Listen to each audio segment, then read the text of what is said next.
Isaiah 27, 1-13. In that day, Yahweh with his hard, great, and strong sword will punish Leviathan, the fleeing serpent, Leviathan the twisted serpent, and he will kill the dragon that is in the sea.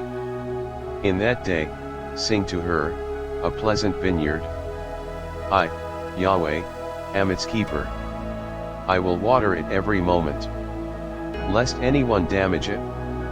I will keep it night and day. Wrath is not in me. If thorns and briars confront me, I will march on them in battle. I will burn them together.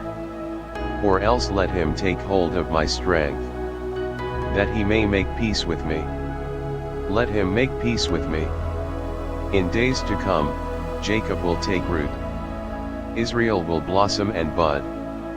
They will fill the surface of the world with fruit. Has he struck them as he struck those who struck them?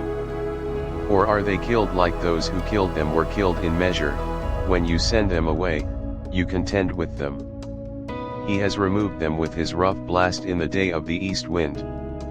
Therefore by this the iniquity of Jacob will be forgiven.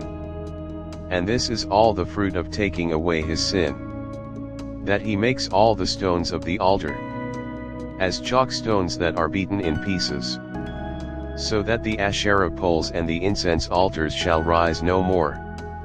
For the fortified city is solitary, a habitation deserted and forsaken, like the wilderness. The calf will feed there, and there he will lie down, and consume its branches. When its boughs are withered, they will be broken off. The women will come and set them on fire. For it is a people of no understanding.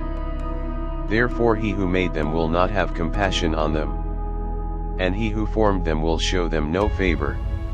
It will happen in that day that Yahweh will thresh from the flowing stream of the Euphrates to the brook of Egypt.